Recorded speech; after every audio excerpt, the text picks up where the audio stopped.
Hello and welcome to a brand spanking new episode of the Melanin Mayhem podcast, hosted by your favorite country girl, Renee Davis. Ooh, honey, if this is your first time tuning in for a little mayhem, hey, Sugarfoot, let me tell you what you've gotten yourself into, honey. You see, Melanin Mayhem brings you the stories of some of the most heinous, diabolical, and downright audacious crimes committed by some melanated baddies that you probably never heard of because our stories, they get ignored or downplayed by the mainstream media. And if they are covered, it's usually presented through a whitewashed lens of their version of what had happened was. So I took it upon myself to tell our stories of mayhem. You see, my mission in life is to dispel this pervasive myth that so many people believe. They believe that there are certain types of crimes that Black people just don't commit. Ooh, honey, baby, that's some bullshit. Please don't believe that, friend, because Black people have been committing serial shenanigans since we got on this damn planet, just like the Caucasic casserole clan peoples. So go ahead, get comfortable, because you in for a real treat today, baby. And to my boo things, the honey in my tea, the dip on my chip, honey, the pot liquor in my collard greens, the fabulous New Nation. Ooh, what it do, crime cousins? I guess you can hear it. My voice is doing what it's doing. I don't know what in the world is happening here. I promise you, I woke up coughing and carrying on. Like, why is my body forsaking me? It just ain't trying to let me be great. I put off recording as long as I possibly could to try to give my voice time to get some act right. But as you can hear, my voice was like, bye, Felicia. And Santa, he said, yeah, I don't care what I sound like long as I get on the mic. Santa say that too. Okay, now get your mind out the gutter and back in the game because we got some business to tend to today, honey. This week, I am on the last leg of the vivacious Virgo voyage. Last stop is Jamaica, honey. This weekend for shenanigans with my girls. Remember, y'all, if for any reason an episode does not drop next Wednesday, y'all send help to Jamaica because apparently I done got into some real bald head hoe shit and I might need a lawyer or some bail money or something. Okay. Couple of church announcements. Well, just one church announcement. Don't forget the BTCC live show is coming October 18th and there are still tickets available. That's all I got for church announcements today. So we're going to go on ahead and get into some serious shenanigans, shall we? Okay. Now, the story I have for you today, it's one that's going to have you clutching your pearls because it's going to kind of hit close to home. Y'all know I prefer that my serial killers, I want them to look deranged and have a scarlet K on their forehead. And this nigga today, he was one of them under the radar. Never would have thought he had it in him. Kind of tricker bitch bastards. He got away with his crimes until he fucked around and had to get him one of them mandatory cheek swabs for some fuckery he finally got caught up in. But even then, justice was slow as hell because it's some real trifling people that work for the state. Let me tell you, we gonna cuss and we gonna fuss and we gonna be in our feelings a little bit about this elusive, evil son of a bitch. But you know what else? We gonna get through it and we also gonna be on the lookout for his funky fuckboy ass cousins who out here on some of this same shit. I'ma just tell you, this whole thing leaves a sour taste in my mouth. So let's go on ahead and get this shit over with. Bring it to the front of the congregation. A trifling, undercover, no good, serial killing, funky bastard. I have the distinct displeasure of introducing y'all this week to our Melanin Mayhem maker, Mr. Emanuel L. Webb, aka the East End Killer.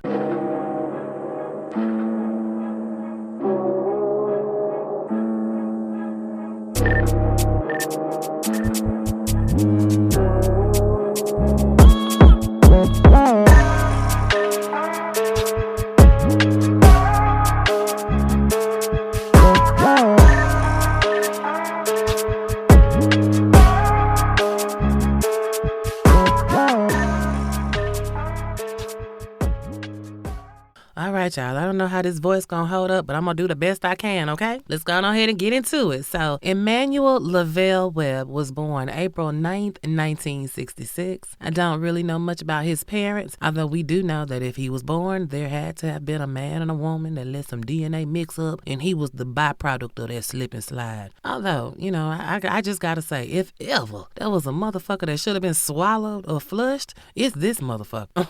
What I did find out was that his daddy was a disabled veteran that died when he was around 3 years old, and his mama, name unknown, she did have one more child, an older sister to Emanuel, and she raised them in Mount Vernon, which is not money earning Mount Vernon. We talking about the south side Mount Vernon. This is in Montgomery County, Georgia, near the town of Vidalia. You know about them onions? Vidalia onions? Yeah, down there. Okay. Emanuel graduated from high school in Vidalia in 1984, and shortly after graduating, he moved north to Connecticut, where his sister lived in Bridgeport, Connecticut. So, now Emanuel is the country boy in the city, right? Y'all know y'all northerners love that old country accent. And I'm gonna tell you, on paper, he seems like he's a hard worker. He look all right. I mean, he ain't a 10, but he could be a solid 5.5, 6, you know what I'm saying? While he is moving and grooving in Bridgeport, he hooked up with a chick named JD. Now, I don't know what them initials stand for, because Miss Ma'am has kept her identity a whole ass secret, and I can't even say that I blame her. JD was a little young woman. She was impressionable. And before long, she got 2 babies by Emanuel. Now, remember I said on paper, Emanuel seems like a cool dude. Well, in real life, this nigga was a dope fiend.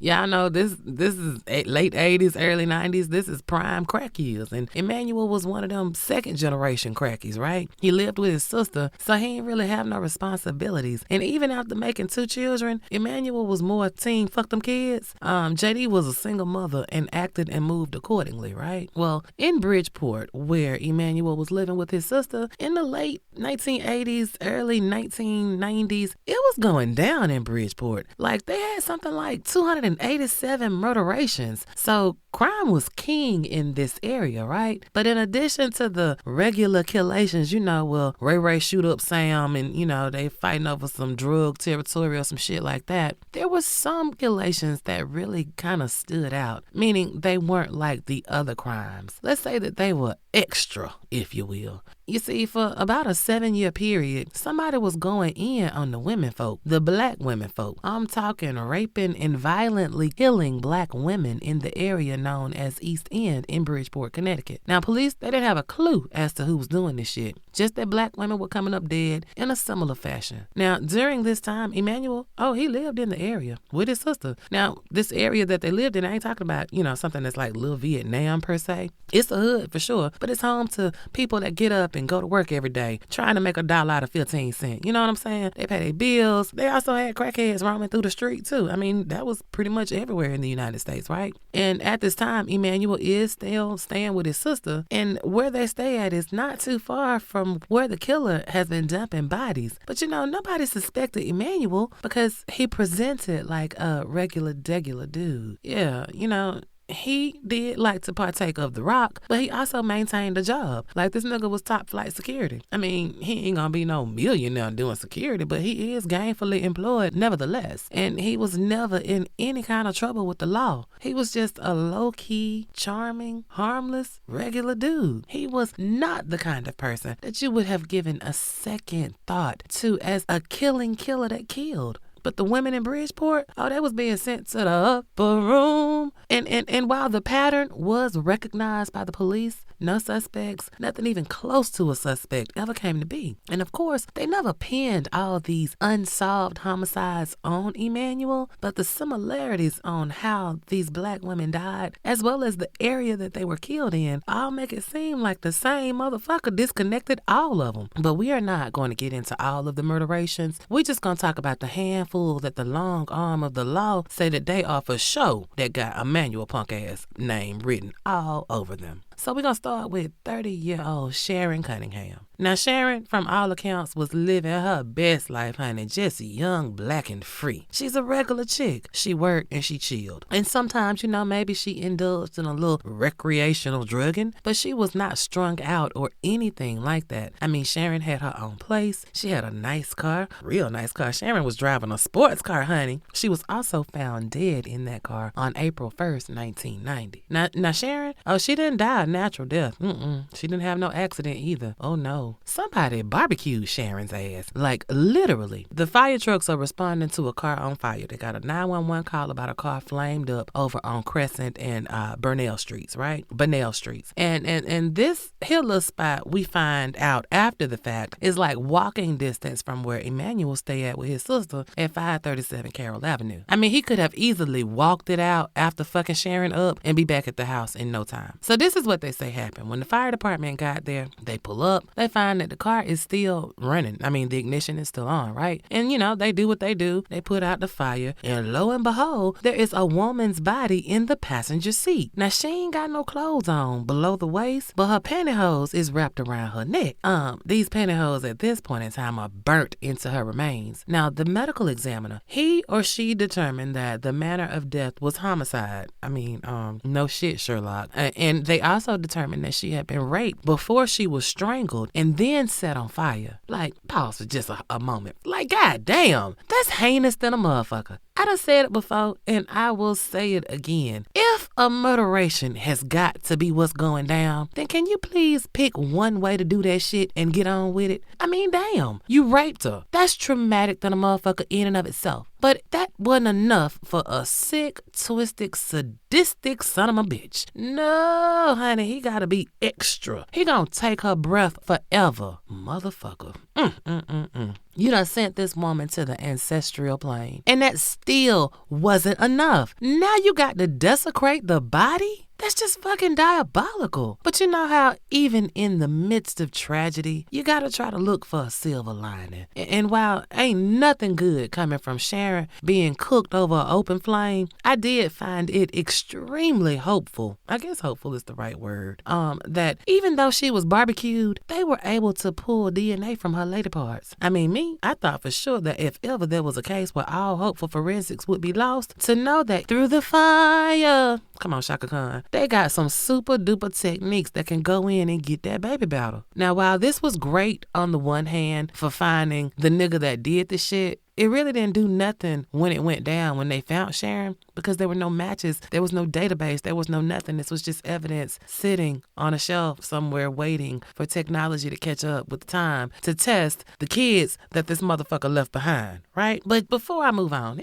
I got a couple of questions. Here's what I want to know. How the fuck did they get to Crescent and Burnell? Like, I don't know where they were coming from, because Sharon's house had people in it, at her house, somebody would have seen her and the killer. So where were they coming from? Sharon wasn't driving her car. She's on the passenger side. So I'm thinking that she had to have been raped, at least raped somewhere else, because fucking in a sports car, that's difficult. I mean, it ain't enough room to get your swerve on in most cases. I mean, I guess if you really motivated, you can make anything work, but I just don't see it. And you know what else I want to know? I want to know how the fuck did he set that car on fire? Like, it was like a just lit grill kind of fire. Them flames was flaming. How the fuck did he do that? Like, he would have needed some kind of accelerant, right? Where did it come from? Like, nigga, was you rolling around with a can of lighter fluid or something on the just in case? Like, right now, if you had to, could you set fire to the car you riding in? Seriously, like a rolling flame? I couldn't. I mean, did he kill her and then run off for a minute and come back? Like, I have so many unanswerable questions. But you know what? That's not the point. Moving on. For the next year and some change, everything is kind of quiet in Bridgeport. Or at least that's how it appears on paper. Maybe Sharon was just a singular tragedy and the women of East End, they're actually safe. Or maybe not. You see, Minnie Sutton, she was 29 years old, and much like Sharon, minding her business in her house at 16 Webster Street, Now, this is not too far from where Sharon got frizzled at. It's March 28th, 1992, and it's a Saturday. Minnie and her young son, they just kicking it at the house, right? Now, Minnie, just like Sharon, is a regular chick doing regular shit. She works, she take care of her baby. She might pull up at the club every so often, but by no means was Minnie for the streets, right? Also, like Sharon, sometimes she like to hit the pipe when she want to let her hair down. Again, she's not one of them, I suck your dick ass crack fiends, right? But, just a recreational smoker. And at some point in time, Minnie had a visitor that day. And I don't know for sure. I have to throw that out there. I don't know for sure if Minnie knew this motherfucker or what, but whoever was in Minnie's house fucked Minnie all the way up. So 911, they get a call to come quick to Minnie's house, right? Her 3-year-old son was up in there with her, and whoever the nigga was that was up in Minnie's house too, oh, he done stabbed Minnie everywhere. I'm talking, he just having a stabbing party. He done got her in her forehead, in her neck, all up in her chest area, her stomach and shit, and she's been raped. On top of all of this, once again, lots of forensic evidence, but police don't have no leads as to who the fuck done fucked Minnie up. All they got is a couple of cigarette butts that was left on the scene. Minnie don't smoke, so it had to be the murdering murderer that murdered her ass that had a motherfucking Newport after he got through suing Minnie ass. Again, the extraness of it all. You done raped this woman while her child is right there. Then you used her as a goddamn knife block and left her bleeding out with her child there to see it all. Oh, Jesus, just a trifling, sorry, stinking piece of shit. And don't be smoking in my goddamn house. Just too goddamn comfortable for me. I mean, how you gonna rape and kill this lady and then smoke your shit and her baby right there? I mean, at some point in time, you can't tell me this 3-year-old didn't cry or something. He's 3 years old. And the police, they didn't come do this welfare check on Minnie till like almost 2 o'clock in the afternoon. That baby had been up for a minute, hungry, thirsty, maybe even pissy. I mean, and at 3, he walking good. So even if he was in his crib, at 3, he know how to get out that motherfucker and go look for his mama. I'm sorry. There is a special place in hell for a stinking, slew-eyed son of a bitch that'll do some heinous shit like that. I told y'all this episode got me out of my feelings, and I just can't. Just a little bit of location tea that I'm gonna spill. How about Emanuel? He lives about 8 blocks from Minnie's house. That's still walking distance, but for a nigga that look normal, he might as well have been 800 miles away, because ain't nobody giving Emanuel a thought as to he could possibly be the perpetrator that's doing all this shit. Now understand, in Bridgeport, black women are coming up dead. And by the time this next woman caught that ride on the Soul Plane, 7 women have been killed by someone or someones with the same proclivity for raping, strangling, and jugging a bitch. So it's around Easter 1993. And a 33-year-old woman named Elizabeth Gandy, they called her Maxine. I don't know where they got Maxine from, but you know how we do. Maxine. She just disappeared like a fart in the wind. I mean, April 15th, she was here, and on April 16th, she wasn't. Now, Maxine had family and all that. I'm talking kids, as well as her first grandbaby was due any day now. She was an active, vibrant woman, and there was no way in the world that Maxine would have just dipped out on her family. Her daughter, the one that was pregnant, this child goes into labor. She has her baby, Maxine's first grandbaby, and she knew in her heart when she delivered her baby, she knew that something terrible had happened to her mama, because wasn't no way in the hell her mama would have voluntarily missed the birth of her first grandchild. Now, they found Maxine on April 19, 1993. It was bad, man. Her body was left in an abandoned pool hall at the corner of Stratford and 5th Streets. And just like the other victims, Maxine is half naked. And in keeping with the theme of teen way too much, Maxine's death was a combo too. She's been raped, she's been choked, and she's been beaten with a piece of wood. A piece of motherfucking wood? Sir, that is not what we mean when we say we want some of that good wood. No, that's not what we mean. I mean, he literally beat her to sleep. How you gonna choke somebody and beat them with a 2x4? Diabolical, dusty dick, degenerate motherfucker. Ooh, I need a moment. Okay, the police, they collected DNA, but again, they are no closer to finding out who this raper that raped and murdering murderer that murdered Maxine, as well as all these other black women. And just location-wise, this punk-ass, pussy-stealing, disconnecting a bitch-ass nigga, he lived 6 blocks from where Maxine was found. Again, walking distance, like can do her up and then be home. in no time at all. Now, like I said, by the time we have Maxine's murder, she is like the 7th woman to get sent to the upper room in Bridgeport, Connecticut. All of them black. And again, they say all of them might have had a crack pipe in the house somewhere. But please understand, unlike how many of our murder victims are portrayed as street-walking, drugged-out pussy saleswomen, these women were more the type that recreationally let their hair down a little bit after they handled their grown woman business. And ain't nobody here to judge. What you do is what you do after you do what you do. You know what I'm saying? Consenting adults, if that's what gets your rocks off, do what you do, baby. Yeah, everybody's got a vice. You know, these women were not some type of drugged out prostitute. And you know what? Even if they was, it still don't give nobody the right to take their life as viciously as somebody is taking their lives, right? And I don't care what nobody say. Yeah, they collected evidence or whatnot, but I just don't feel like there was urgency to find out who the fuck was taking these women out. Cause I just feel like if 7 Beckys,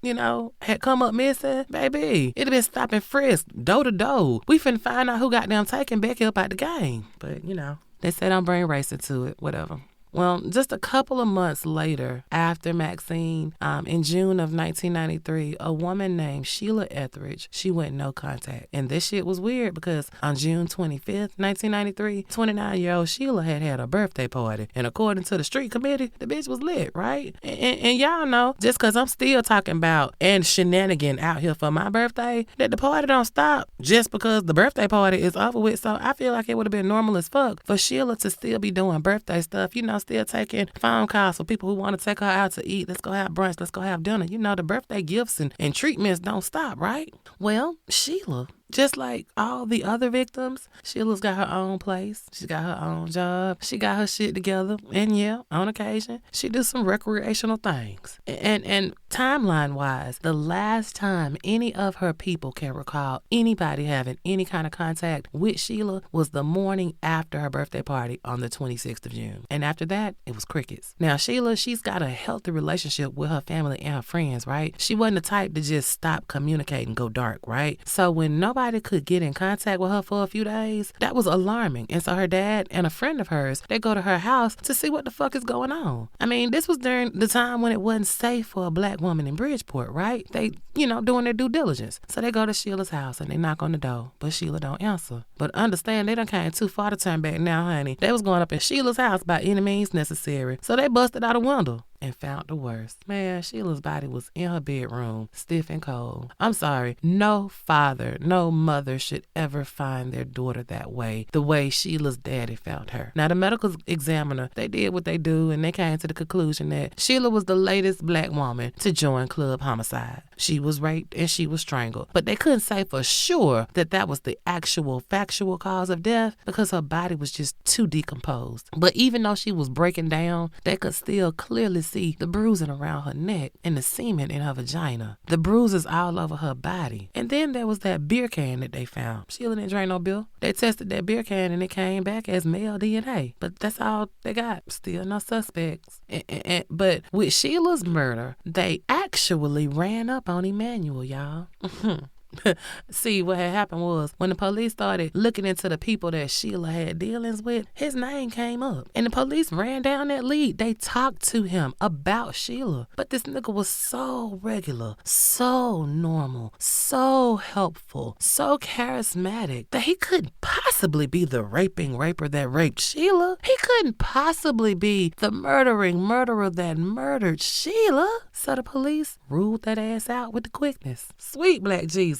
My flabber is gasted, y'all. My flabber is gasted. I mean, look how comfortable this nigga is with all these women in their houses. Like, you got time today, kind of nigga. I mean, it really feels like the person who is doing this is like a friend or a good associate. You know, one of them harmless homies. You know, you let them in and you tell them, you know, it's all right. You smoke that Newport right quick, or let me get you something cold to drink to quench your thirst. And then you turn on them. So all of these women let some name unknown man into their homes, into their cars. That means they know him because there were no signs of forced entry in any of these instances. This was somebody that they trusted. And this person used that trust against them. Now, in a coincidental time and event, now that the heat has been turned up in Bridgeport, because at this point, after 7 bodies, they got a task force, right? To find out who is this motherfucking serial killing killer that has killed buku black women. Well, it's at this time that Emanuel hops on a midnight train to Georgia around August of 1993. He headed south to go be closer to his mama. Or so he say. But, looking out the Muddill, that wasn't that nigga's priority. Oh, no, honey. This nigga had other shit on his to-do list, like raping and killing a woman named Evelyn Charity in Vidalia, Georgia. Honey, let me tell you how this bullshit went down. So, picture it. It's July 10th, 1994. It's a Sunday. This is also the last day of Evelyn Charity's life. You see, she's hooking up with this dude named Emanuel. We're going to call them, friends with benefits, They play hide the sausage from time to time, Well, on July 10th, 1994, police go to Evelyn's house because she didn't show up for work. And again, this is a woman who by her business and a no-call, no-show is just not what Evelyn would do. So her people was worried and they sent the cavalry to go check on her. Well, the police, they go in, and when they go up in Evelyn's spot, the place is tossed. I mean, it looks like somebody ransacked the joint from top to bottom. So, first thought was that Evelyn is the victim of a robbery. But then the medical examiner comes in and examines Evelyn. And come to find out, she been the victim of a stroke and choke and then was stabbed up something serious. Does any of this sound familiar? Well, they also see that Evelyn got a car, and Evelyn's car ain't nowhere to be found. Well, this particular day when Evelyn went on to glory, this nigga named Emanuel had been over at her crib. And somehow, some way, even though Evelyn wasn't around anymore to give permission, this crab-ass nigga decides that he gonna help himself to her car, a Chevrolet Camaro. That's a sports car, right? Kinda like what Sharon was burned up in. I mean, he ain't fucking with no broke bitches, or whatever it was that Kanye had said.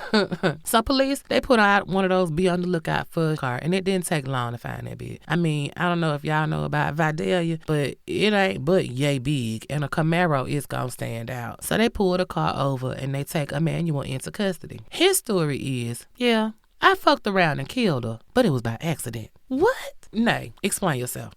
Emanuel said that they was having some aggressive, rough sex because Evelyn liked it that way. And shit got a little out of hand. And the next thing you know, Emanuel came and Evelyn went.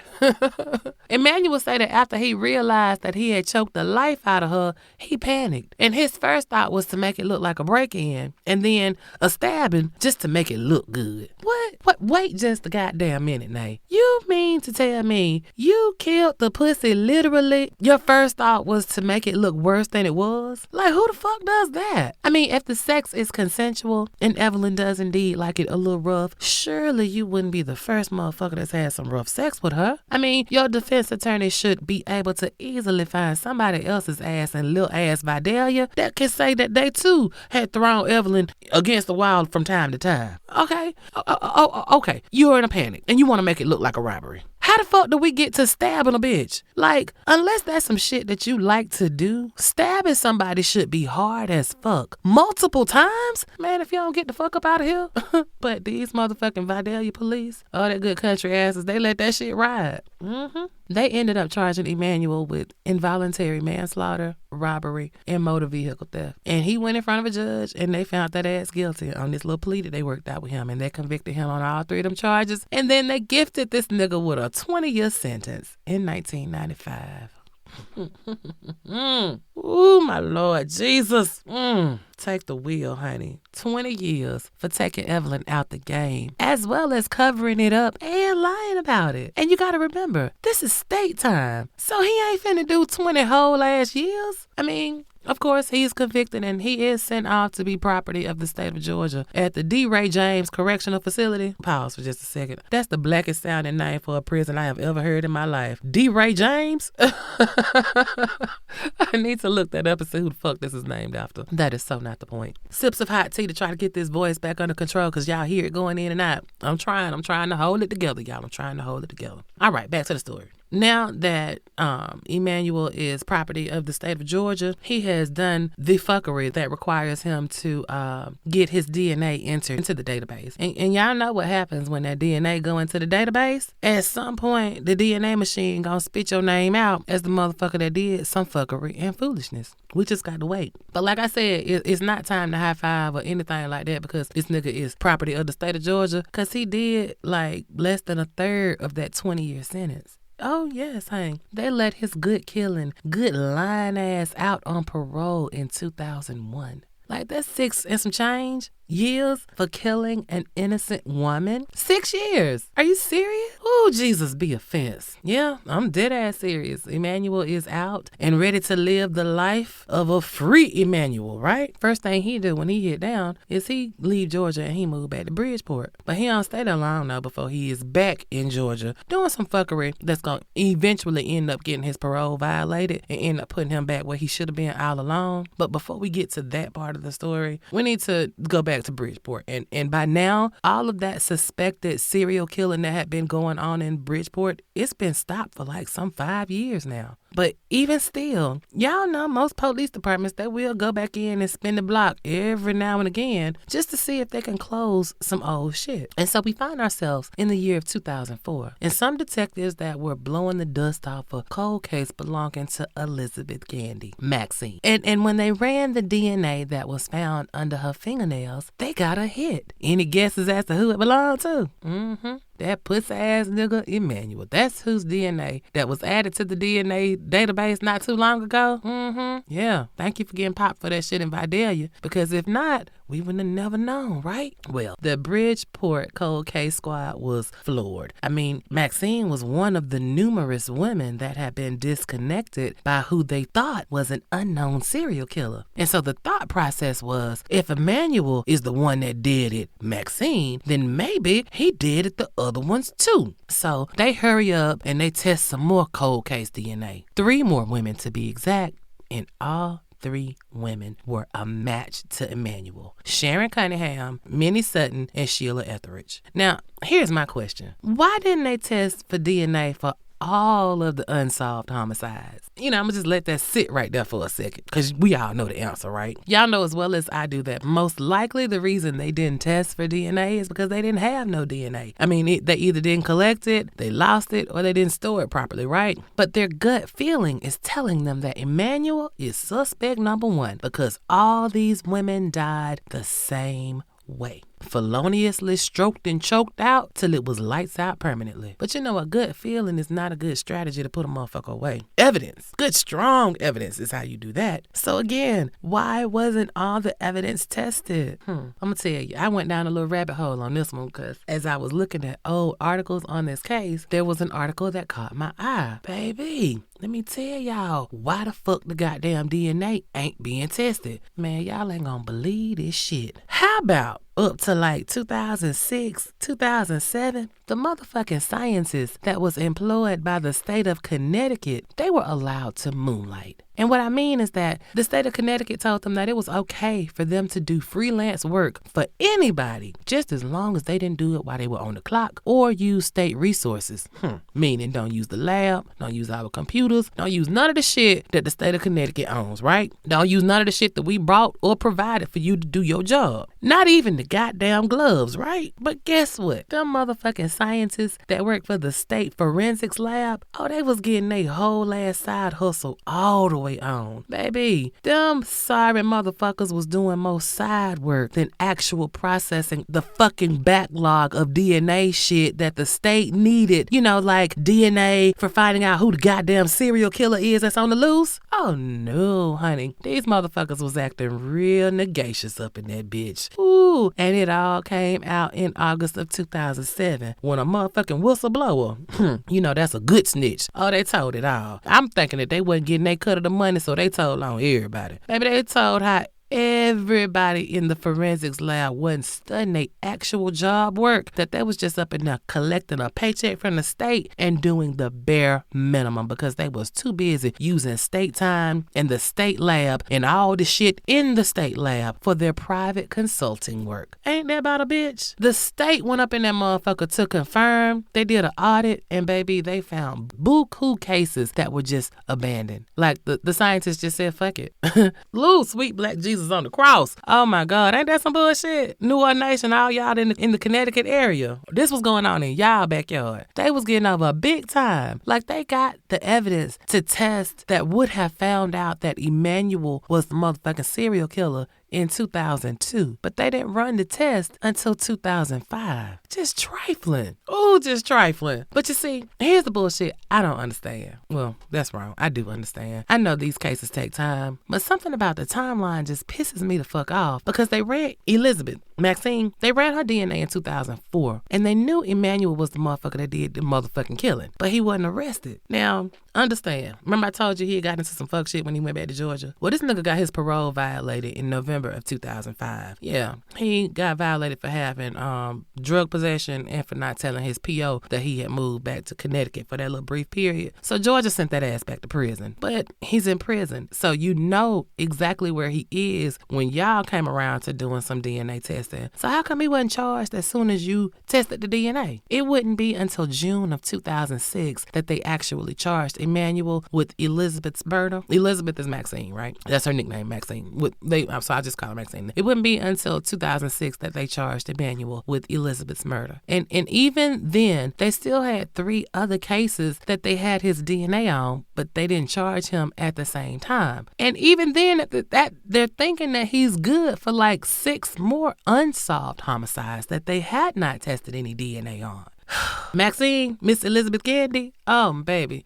Maxine put up one hell of a fight. Remember she had that DNA under her fingernails? Well, they was able to trace back Emanuel's movements during the time when Elizabeth was killed, and they found hospital records that showed that Emanuel's pussy ass went to the hospital the day after they found Elizabeth, complaining about his hand being fucked up. Yeah, nigga, we got your ass now. She fucked you up and you had to go to the hospital to get seen about. We got you. So Bridgeport, they expedited that ass on February 14th of 2007 to answer for these 4 homicides. They gave this nigga a bond, though. Y'all ain't gonna believe this shit. And at first, I was like, what the fuck? Because, first of all, how you get a bond when y'all scoop this nigga up from prison? But then I saw the bond amount, and I was like, oh, okay. Y'all was just being funny.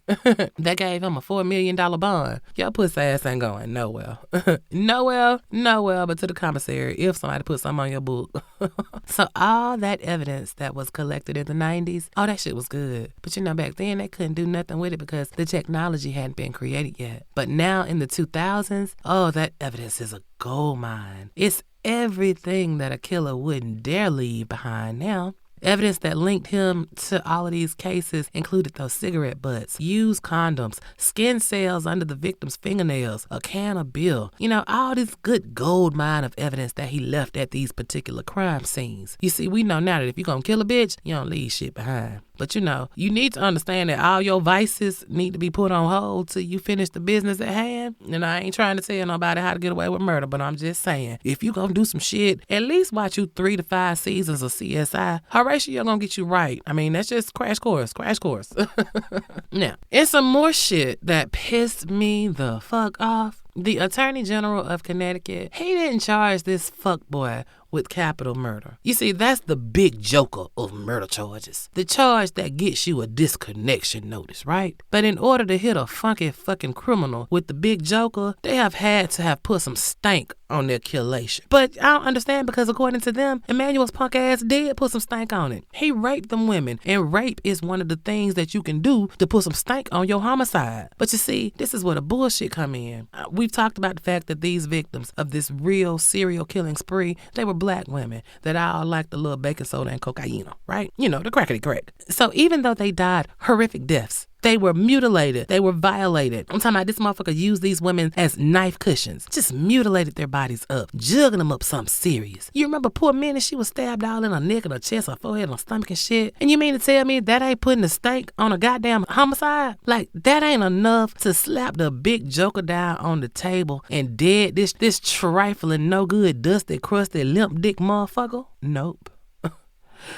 The state didn't even charge him for Sheila Etheridge's murder.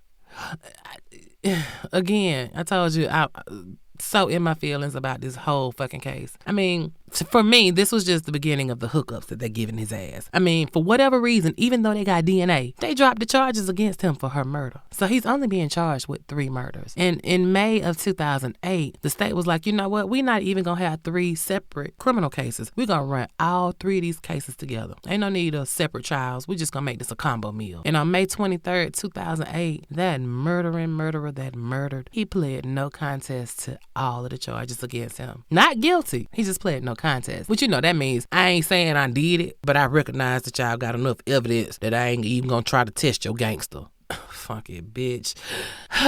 And again, when I read that, I just feel like somebody's being lazy. And they were. Like, I don't care what you say, y'all being fucking lazy. Because at the end of the day, for the 3 murder charges that they did level against him, they sentenced this puss-ass nigga to 60 years in prison. Just 60 years. That's like 20 years per woman that he killed. And that's some bullshit. 60 years? Tell me you don't give a fuck without saying it. This motherfucker was found guilty, and y'all suspected him of killing 6 or 7 more women. Like, y'all know he the goddamn serial killer, and all you give him is 60 years? How about 600? Like, make this make sense. This case got me so fucking mad. Like, he raped, he strangled, he stabbed, he mutilated, he fucking charbroiled a bitch. It's folks that get more time for doing way less. I mean, when this goes down, Emanuel is 42 years old. And you know, this is state time. Let's just say, for shits and giggles, let's say he is made to serve every goddamn day of his sentence. He would be 102 years old when they let his pussy ass out. Man, niggas live to be that old sometimes. And understand though, we talking about state time. He ain't finna do all 60 of them years. He gonna get credit for time served, and he gonna get time off for good behavior. This nigga might do 30 of them years, which means he might be in his late 60s, early 70s when they let his ass 2-step on out the door. He still might have some good killing years left in the tank. Unfucking believable.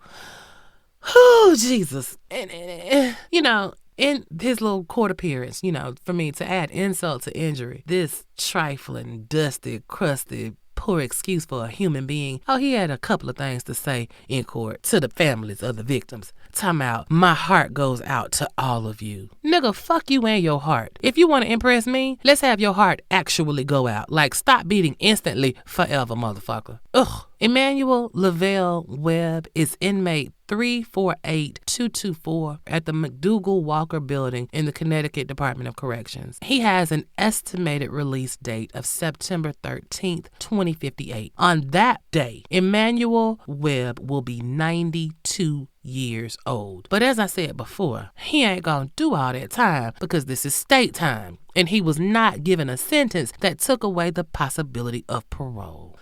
Motherfucker. Woo! Ooh, my Lord.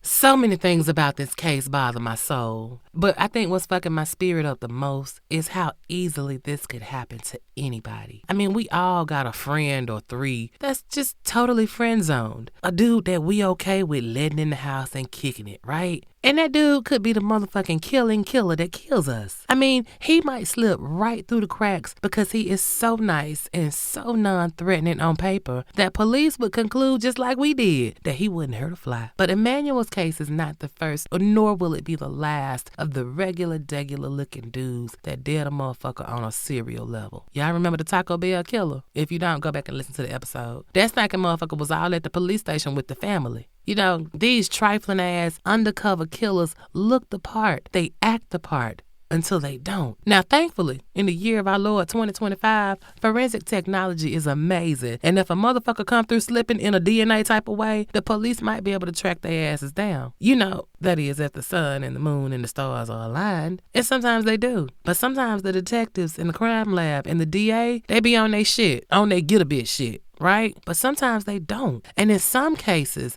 these undercover, low-down, stinking killers are smart and they know how to cover their tracks and they don't leave no evidence behind. Them slippery motherfuckers are so much harder to catch and they know it. So I say again, ladies, to the people who have ladies in their lives, we got to be vigilant. And sometimes being vigilant, it's going to mean putting your business on Front Street. And I know we like to dip it and do it on the low. It's our business, and how we do or who we do ain't for public consumption. I get it. Ain't nothing like a little piece of sneaky link, right? But we done got to the point of the movie where we can't chance it no more. All that free balling with these friends with benefits is fucking us up. Now, understand, I am not saying to go live on social media and tell the world about me and Mrs. or Mr. Jones, Mrs. Jones, Mr. Jones, Mrs. Jones. I ain't saying that. You don't have to go to that extreme. But what I am saying is that surely you got somebody that you trust with your secrets, that you can send a quick text to that so-and-so about to fall through, and make sure that your secret keeper got a picture of the motherfucker that you slipping and sliding with. That way, if anything was to happen, somebody know who the last somebody that was present with you. I mean, in my mind, y'all, that's what practicing safe sex is in 2025. I mean, it's just as important as that condom, maybe even more so, because some of y'all ain't using that latex, but you know, that's a sermon for a different day, different poet.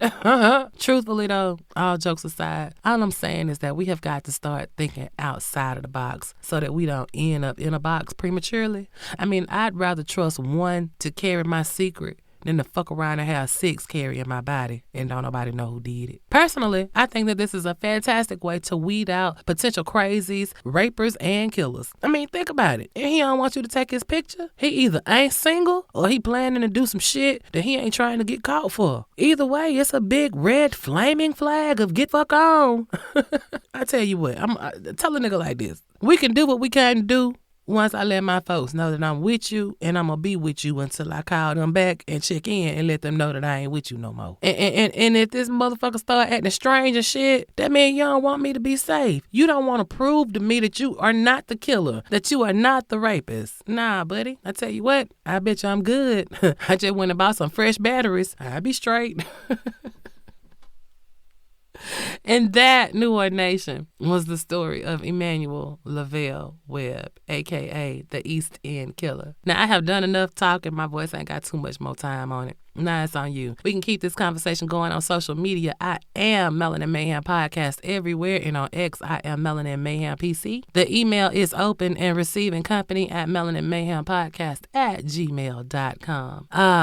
So let's get into some reviews. This week's New Orleans Nation shout out goes to Black Ivory, who left a review on Spotify on the Royally Fucked episode. Black Ivory said, "Great podcast, 10 out of 10 again. Love your descriptions. You are funny and know how to keep your audience captivated and entertained. I listen to you weekly. Now, I'm not a Christian, but I do believe in what God said. Also, what else could be worse than believing you going up, but end up going down, and you hear on the angel grapevine that serial killers is living it up above because they repented more than you did." Ooh, Jesus.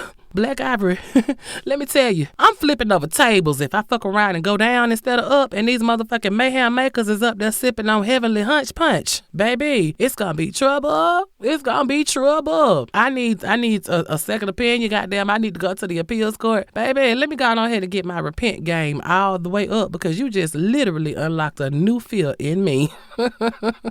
But on the real tip, thank you so much for listening and taking the time to drop a kind word to your favorite country girl. I sure enough appreciate you, honey. So if you keep listening, baby, I'm going to keep talking. So, all right, New Orleans Nation, I got to get in here and clean this thing up. I have coughed so much through this episode that my throat is so raw right now. So I'm going to head to the kitchen and refill this hot tea to heal my throat from all this tea that I done spilled. But please know I will be back this Friday for Love Kills. And in real life, I am also headed to Jamaica for the last stop of the shenanigans. Don't forget that time is getting short to get your tickets to the live show. The links are in the show notes as well as on social media. So let me go on ahead and put my church finger up and slide on up out of here. But y'all go on ahead and be safe for the country girl. And stay vigilant. And for Black Jesus' sake, remember, if you stay ready, You ain't gotta get ready. It's one love, New One Nation, and your favorite country girl is out of here. Mwah. Ooh-wee, Nana, you did that.